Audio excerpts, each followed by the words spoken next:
Okay, so we'll the caucus will talk about the posting. Oh, there it is.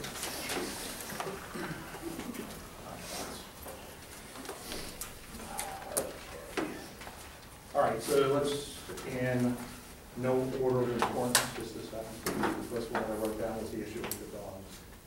And I think we had actually got an email from, I guess he sent it. I think he sent it. Yeah, he sent it, yeah. And I think the issue that you raised was what happens if some of the COs are allergic to dogs.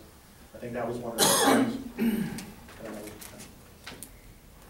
know. That was one of them. Okay. I mean, let's talk about the concern and see if there's a way that everybody can come to agreement on how to handle it. From what I understand, this was in the works before these gentlemen and ladies unionized. Yeah. So what is this a dog kennel? What is the intent behind it? We don't even know that. We haven't seen anything in memo. We actually, we had a little bit of an explanation when we were on our tour, but if you could, Yeah, so everybody knows, say member.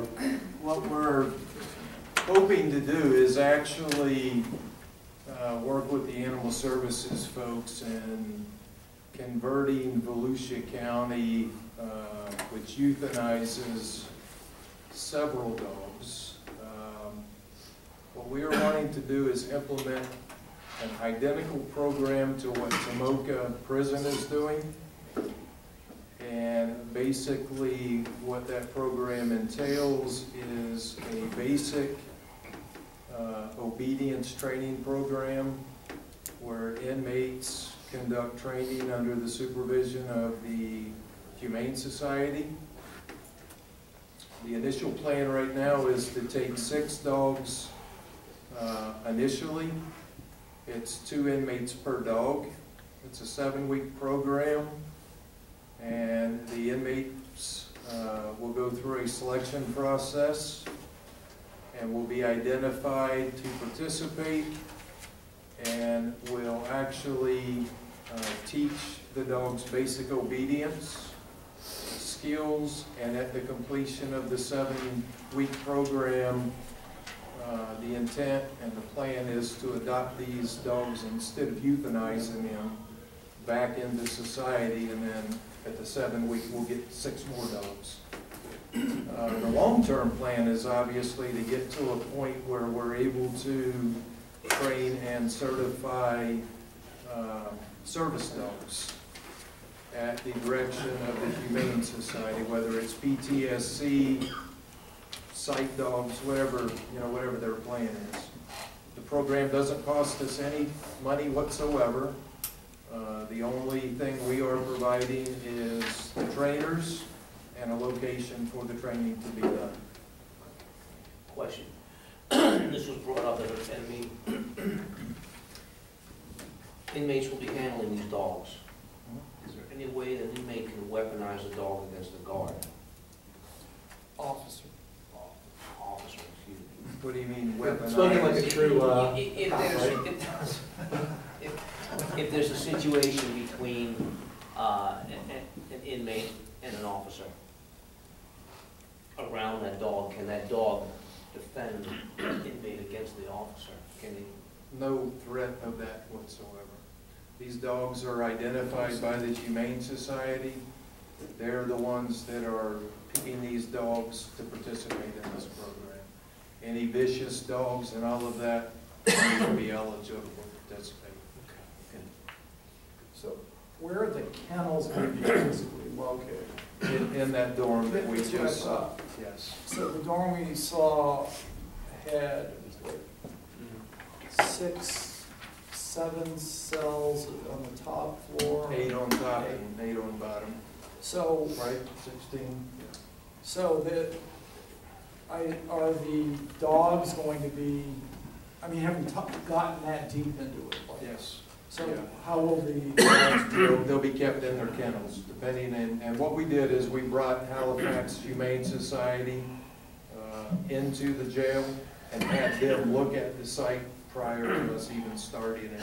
And and they felt that the site that showed them would be more than adequate to participate in the program. We have a little compound yard right next to it so that the dogs can easily, be let out to use the restroom and whatnot, exercise. And a lot of the training will take place in that little courtyard area. And is it mundane or prosaic as this sounds? The dog has to go in the middle of the night. Is the inmate gonna be, like, we're gonna be doing these? Yes. Inmate will have to come out of the block, watch your officer have to come out, and the officer will have to go get a key and open the interior-exterior door and let them out on the rec yard. And in terms of maintaining cleanliness,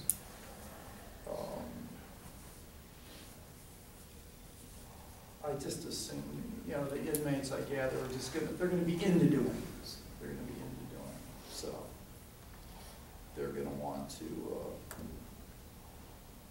do all that's necessary to stay in doing Correct. They're going to take care of that dog, just as, for a lack of a better term, it's one of their children. The care, 24 hours a day is their responsibility. Are you a dog person? I am. I am too. And I very, very seldom ever have to get up in the middle of the night to let my dog out. I always let him out before I go to bed, which will be exactly what these inmates will do. Well, you and I probably shouldn't be doing the negotiating over this. You're too reasonable. We have dog haters in here. Go ahead, boss. Dog haters. Go ahead. I don't think the situation is so much dogs as it is the officers' plates are already full to begin with. We're adding a sewing shop, we're adding chicken coops, we're adding dogs, dog kennel. At what point does the kennel's back break from all the additional duties and being shorthanded? And that's the main concern. I like the idea of a kennel.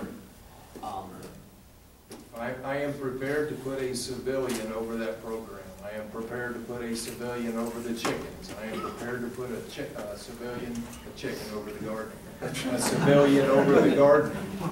The officers' responsibilities aren't going to be much different than what they are today. I've already got programming going. We already do gardening.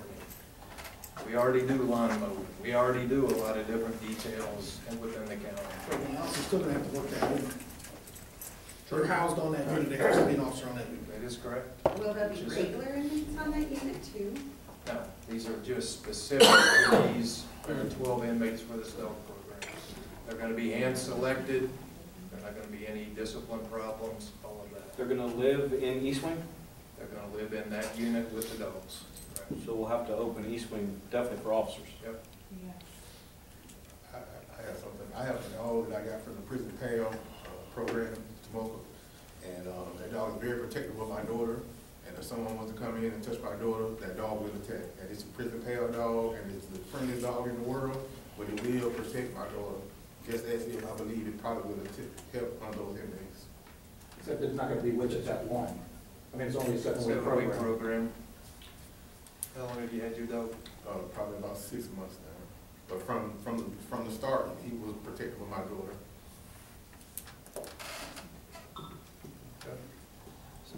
I guess we need to see, obviously you're gonna generate some paper around it, describing how it's gonna work. We already have an MOU that's been ran through the Humane Society. It's been cleared through our legal department. I thought you all already had it. If not, I can easily get you a copy. Please do, please do. And it also may entail us talking with the Humane Society people about how it works. All right, we don't want to stand in the way of it, but you can understand our very legitimate concerns. The initial concern that I had was officers were allergic to dogs. So I'm prepared to take a list of all of those officers that are allergic to dogs, as long as they don't have any of their own. And I will ensure that those officers are not assigned to that unit to work with this dog program if they're severely allergic to dogs. And then I guess I would be concerned because we also bring our sheriff's dogs through the units as well, maybe when they're on duty, so.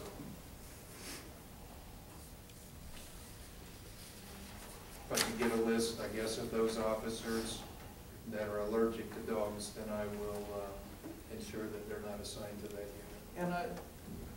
There may be people that just don't want to do that, and I think we ought to consider that as part of the process. I don't know that they exist, but, over and above being formally allergic to it. But I think it would be great to see that MOU, of course, and before we can talk further on it. What do you think, Bob? Yeah, well, like I say, my initial concerns that were told to me by the officers were not so much the kennels, not so much the chicken coops, but having the people, the plates are stacked as it is and not adding more work to that stack. So if you think you can do it without adding to it, we'll give it a shot and we'll just have to come back and. Well, I'm assuming that if the officers aren't assigned to that dorm, they're gonna be assigned to a different dorm. I mean, they're gonna be assigned somewhere doing similar duty. If we open that up and we fill that post, if somebody calls out sick, you have to fill that post, so you're gonna run overtime for that post. It's shut down right now because there's no inmates in there, but if you put inmates in there, you're creating a post that somebody has to fill. Right? So if somebody calls out, now you gotta fill that post. So if we're running 38 guys on a 3-day weekend on overtime, and somebody calls out for 3 days, you're gonna fill that post with 6 people. If our population achieves a certain level, that unit gets opened anyway.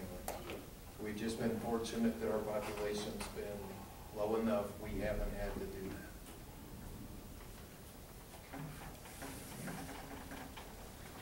All right, again, in no particular order, the next thing I have is the chicken. And I knew what at least part of the issue was on the dogs. I wasn't sure what the issue was on the chickens, unless it's just kind of more of the. It's more of the, the workload being increased, and what was the intent behind the chicken work? All right, so let me explain the intent behind the chickens. I will tell you first and foremost, I'm not inventing any of this. I'm just not. This is not a rocket science type of profession. There are jails as close as Seminole County. There are jails throughout Florida.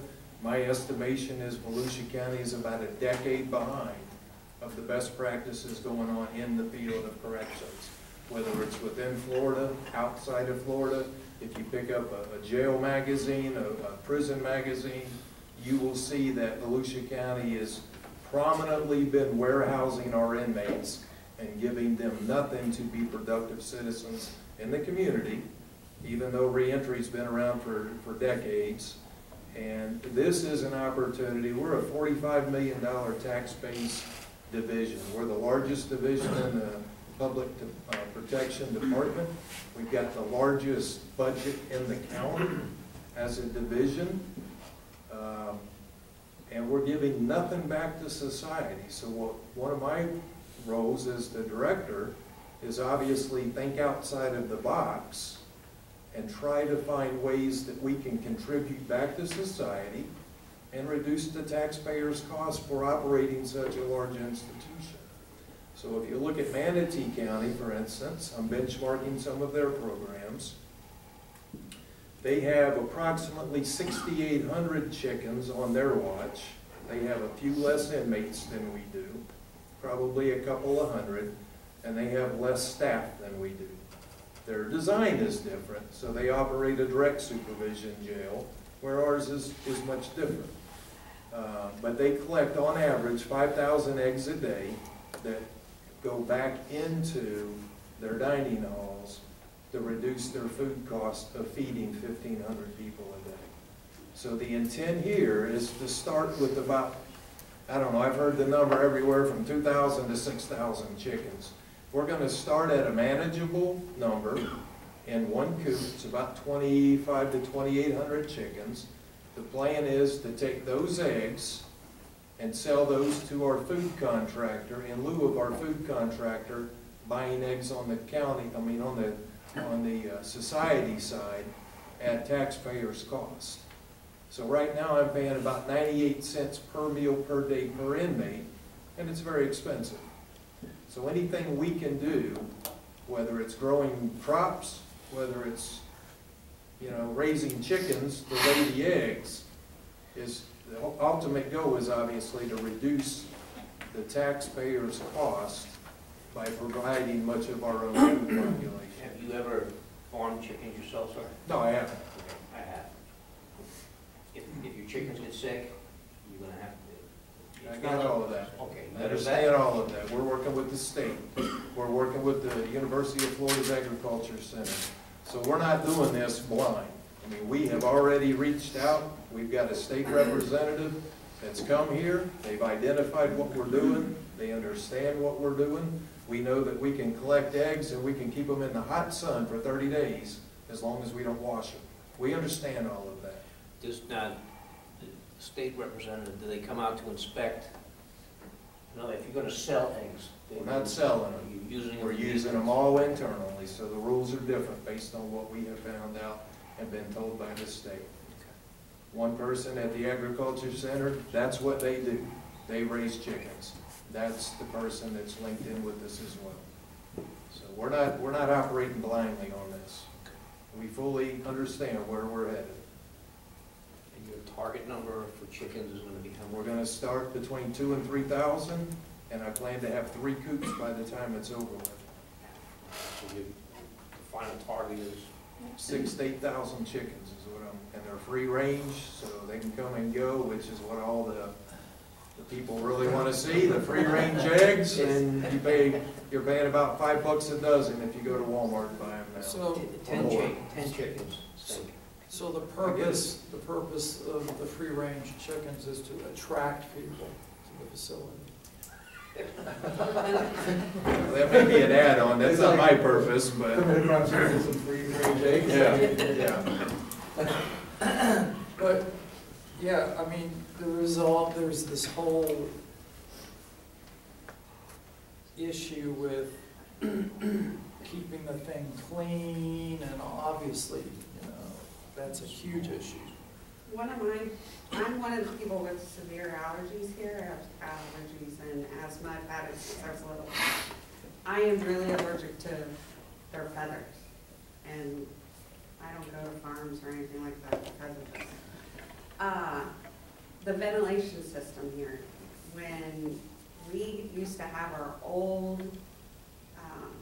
what is that, where it went on, it goes on every Tuesday. The generator. When we have our old generator, all that smoke and gas filters right into my office, this side of the building. And so what's going to happen with this farm out there once they start generating all that? Chickens are very dirty, and that's what I'm worried about, is how is that going to affect me in the building with the system? Well, one of the reasons that we're taking it away from the jail, so to speak, and it's out for that purpose. When we looked at what Manatee, and I've sent, I don't know, probably 4 or 5 different teams down to Manatee and over to Marion and some of the other county jails to see how they're doing it. What we plan to do is an inmate crew. We've got a lot of volunteer workers here. And those that don't volunteer, we use county sense where statute requires them to work at some point in time to take care of those items. And what the agriculture folks are telling us is to use it as fertilizer in our other gardening areas. I've got 9 above ground gardens out there right now that we're using for, we've got potatoes planted in them. And it's all under the supervision of the Agriculture Center. Like I said, I'm not inventing anything. If it's working somewhere else, I'm going to plagiarize and steal the heck out of their ideas. They already know. Again, I don't think the issue is, everybody at this table wants to put inmates to work and get back to the community. What they don't want to do is work 36 extra hours of overtime inside the pay period. Right, but what do the chickens have to do? It's more work for the officer on the unit. The officer's gonna have to take inmates outside. Strip them. They're gonna have to come back in, they're gonna have to be searched, they're gonna have to work doors, they're gonna have to turn keys. On top of 3 commissary carts running around, the ice cream truck running around, on top of all the other duties that they got running. You're putting something else on. If we could get to a fully staffed jail, I believe we would welcome all these programs. I think we're all on the same page. As far as allergies go, that's different, but we would welcome these programs if on Friday, Saturday, and Sunday, I could take my family over to Disney World and have a day off. I know we're not here for that today, but that's our issue. Well, it's our issue as well, but let me ask you a question, and I'm going to be quite frank with anybody out here in the audience that wants to ask as well. But Warden Reinhardt was here 30 years, and you've never been fully staffed in that 30-year period, according to him. I haven't been here that long, but I know that since I've been here for 5 years, you've never been staffed. The closest that we ever got it was down to 7 vacancies. And every time we get to that point, people were complaining that they weren't getting the overtime. That was the complaints back then. And some of you know what I'm talking about because people have gone out and bought vehicles using their overtime. And as leaders, we've always said, stop doing it. Our plan is to obviously not create work positions. But the chickens isn't going to increase any workload as far as an officer. Okay? The dog program, based on where we're housing it, yes, it will have an officer there. But now we can use the other side of East Wing as well, to house, inmates there as well. The chicken plants and the gardening and all of that, there's not going to be a lot of extra work for you. You're already searching people. That's what you get paid to do. Quite frankly, that's what you get paid to do. Search and all of those things is part of our job, our basic responsibilities as a correctional officer. So I'm not getting it. I really am not getting it. Well, if this side of the table bumps us up and gives us a few of the things we've been asking for, I believe we could keep people here. Well, I think that's the question. What is it that you've been asking for? Because I've been in like 4 meetings and we haven't gotten to that stage yet. So If there's time to make any counter offers. I know this is impact bargaining. No, I know. So- Yeah. I mean, granted, the last time it got heated and No. this side got up and left, but we were still waiting on a counter on the 86 proposal and on a swap day proposal on vacations so I know we're not here for that, but And all this also- stems from that. And we were still waiting for your wage proposal. I mean, because we know that at the end of the day, that the wages, not only is are the wages going to drive the resolution of the contract, the wages are going to be what attract folks. And so we're gonna have to work on the wages, and we all know we have to work on the wages. You all came in knowing it, we know we have to do it. We could ask early on, and look, I don't wanna get back to where we were last time. Because, I think just touring the jail, we're able to talk. Right. We're able to talk, talk on the way, drive it here, and, we're able to talk about things of interest. And I think this is staffing, getting people to fill the spots that we have is something of mutual interest. And so the question is, how do we get there? And early on, you said that you all had done a salary survey. So I gather you know who the comparators are that you want to compare yourself to, what you believe the rates need to be able to attract and to fully staff the place. And we haven't gotten that yet. So, I got a question. So we will get no other answers until we address the wage. I did not say No, you didn't. that. I did not say that. I'm just Yeah. asking. No, is that- I did not say that. Is that no? And in fact, it's our intention that when we come back to the table next time, we're going to have things to talk about. I'm not going to come back next time and sit here and say, okay, what do we do? And stare at each other. I mean, ultimately, we got to do something mutually to move this thing forward. Because it doesn't serve anybody's interest to sit around and go nowhere on it. So the thing is that, it would be nice if we could kind of figure out where you all want to be. Because, look, keep in mind, and this is going to come as no surprise whatsoever, is that the overtime issue has a significant associated with it. Now, of course, talking about chicken is a terrible pun, chicken and egg, but obviously the more vacancies we have, the more that the overtime costs. So if we go ahead and we move from the current 86 down to the 80, with the current number of vacancies, it's a huge cost. Obviously, if we're able to get to a point where we can fill those vacancies and we reduce the overtime, then the cost of going from the 86 to the 80 isn't as much. But the thing is, it kind of balances out. And so it's really difficult to come up with an answer to I think probably the two biggest issues that we're going to be facing at the bargaining table, without figuring out the entire cost of it.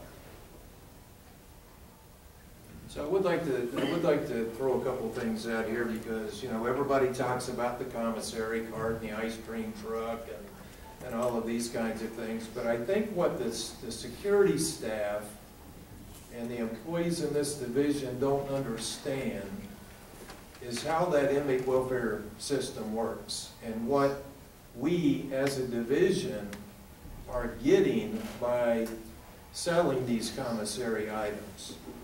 So I want to make sure that it's clear on how we're benefiting by these commissary carts as officers, okay?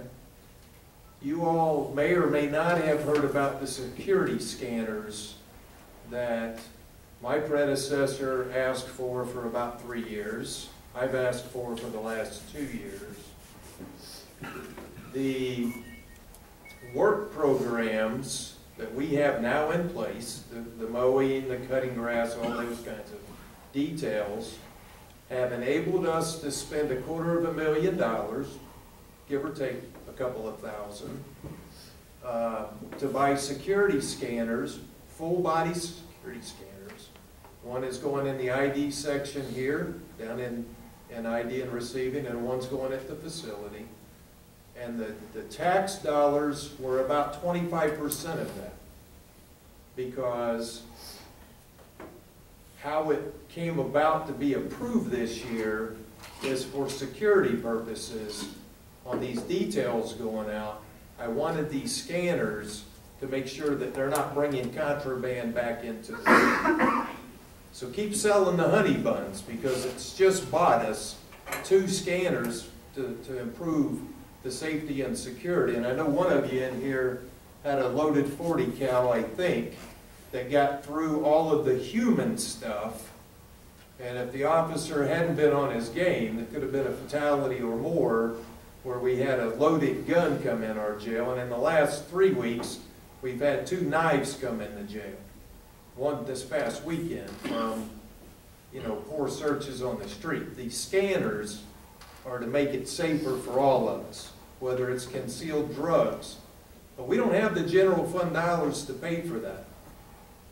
The way it was orchestrated this year was based on these work programs that may or may not be supported depending on what generation of officer and experience level they have to enable us to continue these work programs.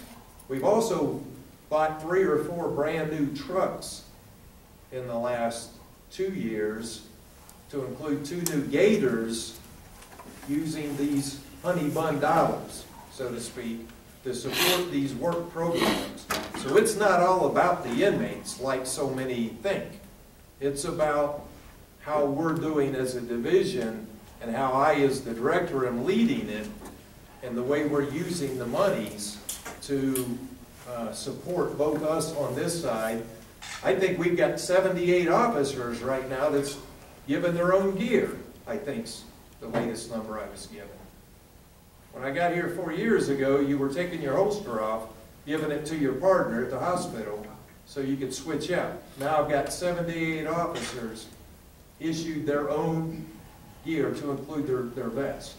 So we're making a lot of strides, and these programs are some of what's enabling us to do that. I don't think anybody's trying to take the victories away from you. It's not victories. These are hindrances to programs that are contributing to the successes of this division. This knitting and sewing is an opportunity to employ our inmate population to give back to society.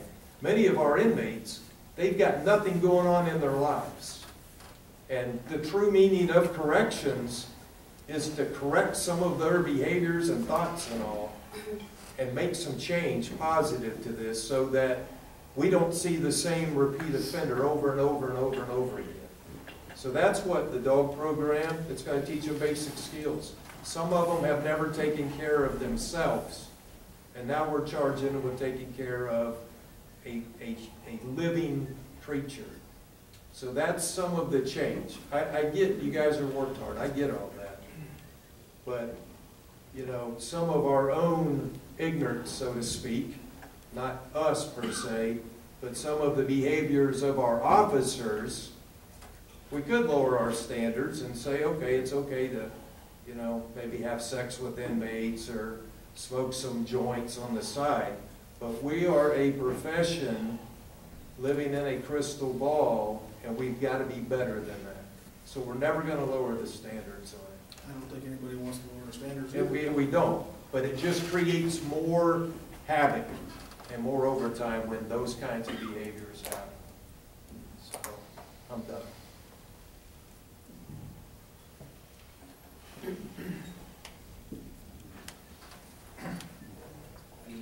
So we had the ice cream truck, we actually saw the car. So, I mean, that kind of falls within the same issues that you were raising, the other from the workload standpoint. I gather, even though we changed it some so you don't put the officer doesn't have to actually stand there over the shoulder of the person. So I don't know if the same concerns still exist with respect to the ice cream truck as it did the first time that we talked about this. I can tell you no officer with assault's gonna let that person stand in that box alone without watching. They do. They absolutely do. That's crazy.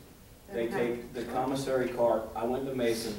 It took, on Unit 9, 3 hours. I asked them what time they got out there. It was like 11:30. It was 2:30 in the afternoon when I got up there. They were finishing up. So this is a good point, because I don't want to take away the honey bun dollars. But if the officer is tied up with commissary for 3 hours, then he's not FaceTiming with inmates, and that's the key part of his job, is learning his inmates, knowing who they are, knowing who potential victims and abusers are. That's their job. But I understood the commissary is kind of like when we went up there and we saw who was it? The counselor talking to one of the inmates over there. Right down the hallway. Right, and I thought that's how it was going to be, how it's being handled. That the officer doesn't have to be standing there watching it, that some of the things that are happening off on the periphery. The problem is, and the majority of the day shift has worked it out, but the commissary cart comes up and we have tier swaps now that we have to do. So now they have to go to the door, and if an inmate wants commissary, they have to sit there and open and close the door. So that comes into play. Opening the door and walking away from them and just being mindful that they're there, and if they say, hey, I need help, or, you know, obviously we're going to the rescue. Right. But they have to let them in. Basically, you have to go around and open and close doors, which is what we do. And then you have to let a tier out and close a tier. So that is just additional, another avenue of what we have to do. So the guidance that was given is when the commissary cart goes on, if there are folks that are locked down behind the door, not because of discipline, because of the tier rotation, is that those doors could be open, they could come get their commissary. They're not control problems. We shut them on the rotation basis so that when you all responded to a fight, you're only dealing with half of the population on a unit. Okay? So it was for your safety is the reason we did it. Got tired of seeing uses of force where all 16 cell doors were open and all 32 inmates are out on the unit, and you all were breaking up fights on those units. The reason that we went to that was a security measure. So the idea is that every staff member is issued a whistle. You don't have to coddle and babysit them. That's been explained more than once. If they need your help, they blow the whistle. Then you can respond and help them and call codes.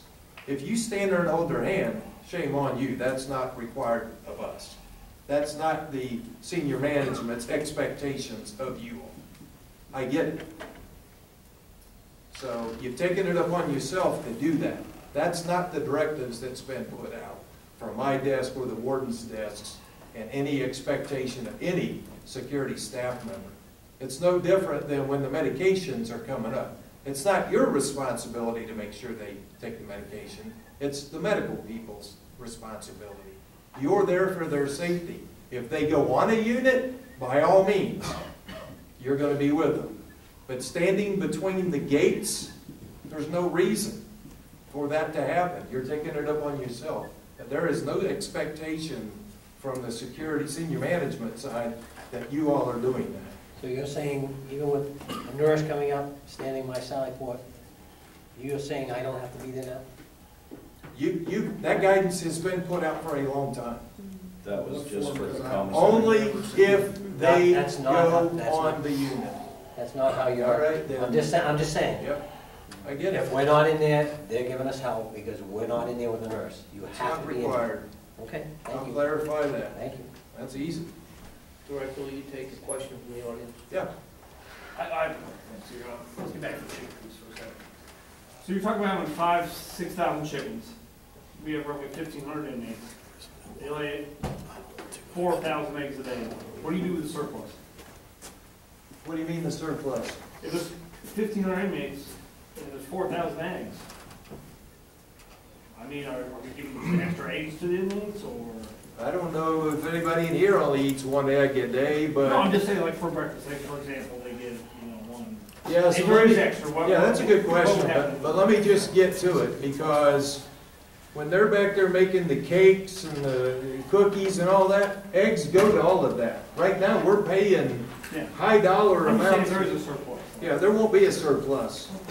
And at some point in time, we're gonna be grinding up corn, making cornbread, quit buying bread on the community. So I mean, it's, once again, it's a 5-year plan to really, what I'd like to do at the 5 years is be running our own daggum kitchen. But there's phases that you've gotta go, and I'm not gonna give you my whole 5-year plan right now, but, Self-sufficient jail, preparation. well, that's, I mean, as a taxpayer, that's what you want. Nobody likes high taxpayers. I mean, high taxes. So anything that we can do to do that, is the direction that we're headed in Volusia County. Okay, I got a question. Is the chicken coop going to be a 24-hour-a-day operation? No. Or like a 12? Well, you open them up, you secure them at night. That's it. We're gonna have staff to do that. I'm just wondering, because if it was 24 hours and we got to put people outside No, the perimeter? no. Just wondering. They don't lay them 24 hours. You collect them once a day, just like Manatee does, and you're done. Okay. Well, I don't know. I've never been there. Now, you're a city boy. And you can keep them Well, I 30 have 2 chickens days. in my house, so, Yeah. that's Well, bad. So.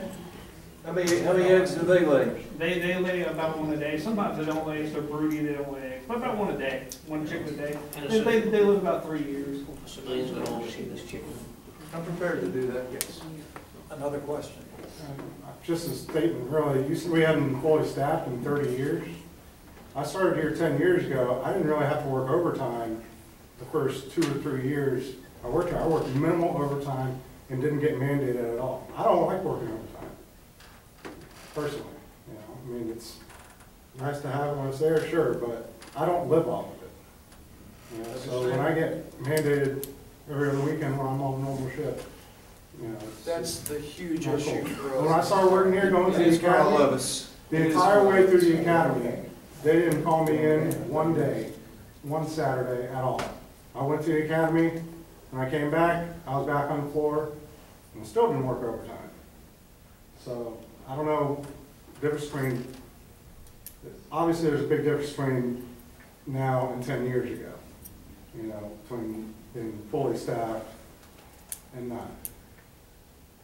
I was on an RFMM post, actually, when I first started working here, which means I was extra. I would go and fill in posts when people are on vacation. So we don't have that anymore. And that's all. You all don't like working overtime on this side of it. We want to reduce our overtime. But not, of course, And- but not everybody's in that situation, and we need to figure ways, Oh, I like the right people. Overtime is never going away. Right, well, it's always. Even fully staffed. you're But never some gonna- people live for it, other people don't. And quite Figure a way honestly, to- the county manager and I have had numerous conversations, and our target has always been to reduce or do away, and you've seen the emails that I've sent out, the mandated overtime. Get rid of it. We've done everything we can to do that at this point. But you're talking about opening up East Wing And so where are we gonna pull officers to fill East Wing? Right. You know, are we gonna shut down another officer from Unit 9 But to go to East Wing, or Unit 8 to go to East Wing for the day when that person calls out? To be fair, that is a point he raised in his, Right. we need to hire more people, we need an incentive to hire more people, and we all know what that means. Yes. It all comes back to wages. So then on the 28th, can you guys Feel give free us to a make good an wage offer. proposal? Depends on your definition of good. A fair wage proposal. Again, Something that brings, and then maybe we can get all these solutions, and Mr. Flowers won't have gray hair coming in if he don't shave, therefore he can get some people here, because I know he's trying. Yeah. I give him that, I know he's trying. Yeah. No, I can tell you he's trying. Yeah, I guess our intent is to come back and try to get the ball running. You know, Rolling. rolling, yeah. Ball's not Usually running, better than yeah. Well, you know, when it rolls across that line, you know, I Exactly. say we open up some chicken coops. There you But go. until it rolls across that line, I say we keep them closed. Yeah, well, there's only one problem, this is impact bargaining, we haven't right to implement it. But I haven't gone there because I'm trying to come up with something that everybody agrees with.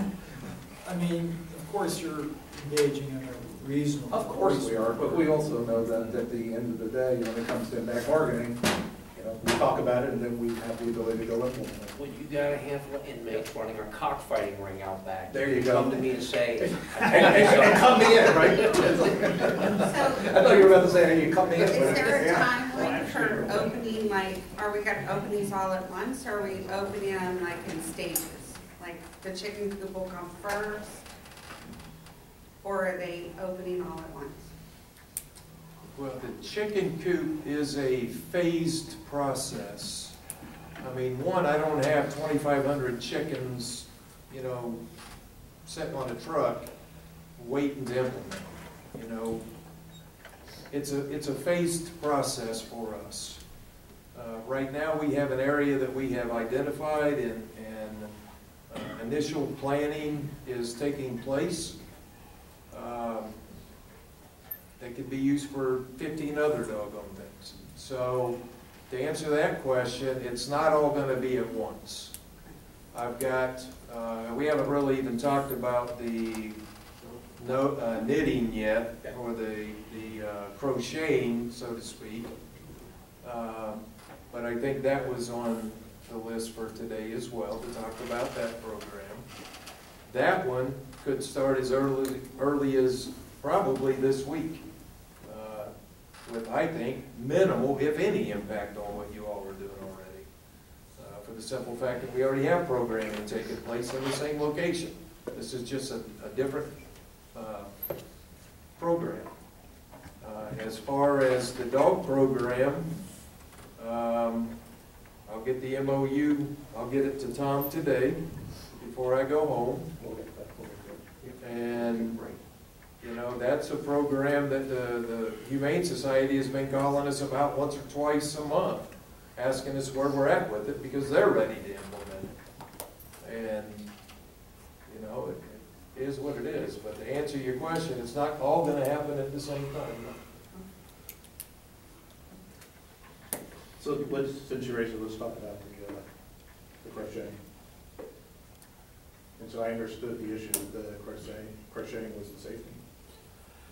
Everything boils down to the officers having too much work on their plate. But I don't, the thing is that. Crochet is safety to a lot of our staff because we're giving non-sentenced inmates 8-inch long metal objects that we now are letting a civilian, what I'm understanding is an older civilian lady, you know, watch that. Granted, we're gonna be the ones counting it, but when we go to count it, is the lady behind us with the needle putting it in our neck.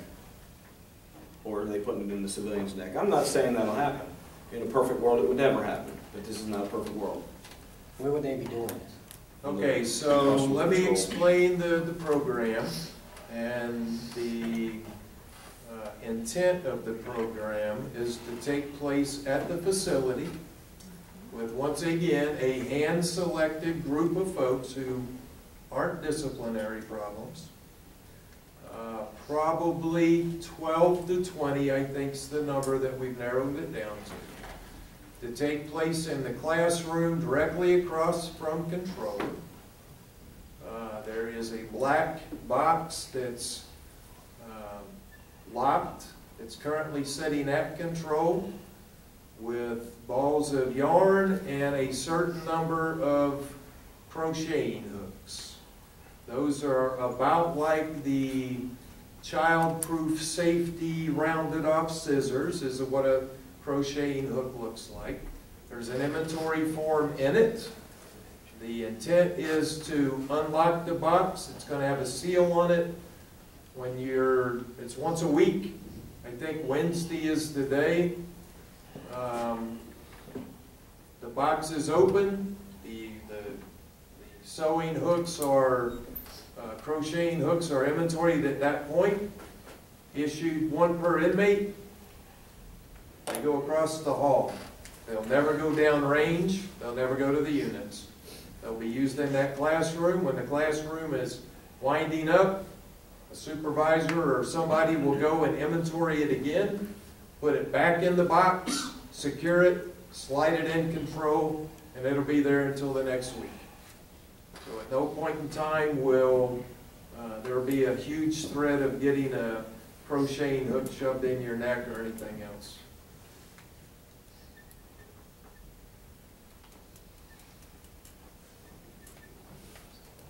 So today on the tour, we worry about the crocheting hooks. But today on the tour, I can't tell you the number of mops that were laying around or brooms laying around that I got to be honest with you, I've mentioned it so many times. I've been in this business for about 35 years and I've never once read an article or been briefed on any attacks on any kind of a crocheting hook. But I also can't tell you the number of times brooms, which a week ago here were used on inmates, and then when we responded, staff had to use pepper ball rounds to get the inmate to drop the weapons that they had. But yet nobody has ever come to me and said, hey, you know, we need a better way of accounting, because it's all in our policies. We're just not enforcing it. And I would be much more worried about a mop handle or a broom handle than I would a crocheting hook. That seems to be the largest concern that we have for safety at this point in time. When they're going approximately from here to the wall, from the secured area to the classroom, which you all saw today. Just as an outsider, I could just see as I understand what a crocheting hook looks like, it's got a point on one end. And if that point was in a 70-year-old lady's ear, that would be somewhat dangerous to that person's health. Unlike beating on somebody with a broomstick or a mop stick. And those are the kind of things that, you know, it's not even officer safety as much as it is maybe that person. And I was actually tasked, with, from the warden to go around and survey the officers and the supervisors of what they thought about this crocheting program, and yes and no, and your concerns. And from the captains on down, the concerns were inmate using it to stab in the eye. One of the captains stabbed in the eye with a pencil. And you can never say an inmate is minimum custody or medium custody that they won't do it. Because at any given time, you tell the inmate to get up, to leave his classroom, the inmate may turn violent. So you always have to consider that. So that was the biggest concern, with them using it to stab someone, which is... And that's a good point, because we did have a captain long before my time here come and got stabbed in the eye with a pencil. But do those inmates still use those pencils today? Yes, sir. No, No. they use golf. They use This is little. off pencils.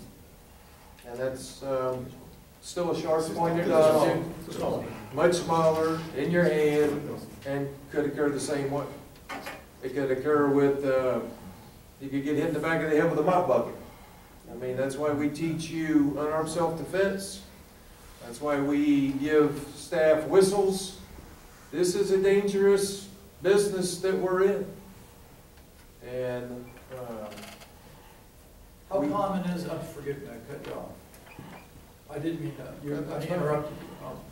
How common is this, to your knowledge, this kind of a program? this type of program is all over the place. I mean, there's a lot of jails that are doing different kinds of things. So the intent is to let them knit hats for cancer patients. That's who the objects will be donated to. I got one more question. I knit, so will they be plastic ones? I'm Because not a they make knitter, I'm not a plastic crocheter, so They do make plastic, then I'll knitting buy needles, plastic ones. so- I don't care. Again, I think we're running down this trail. Nobody at this table doesn't want to put inmates to work Yep. to give back to the community. We just want to do it where we're not getting mandated 3 days a week. And one of the Yeah, but officers, you're still, that's a different issue. I understand. I know you're passionate. I just feel like you're upset that we're talking about it, but really, we don't have a problem with the program. We got a problem with other things. one of the officers, she said she's a crocheter, and they have the hand crochet that they can do without the equipment. And I suggested that to the warden.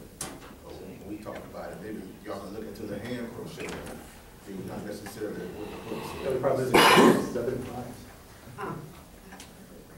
Oh, I don't know much about it. All I know is that I've got a lady that's volunteered her services.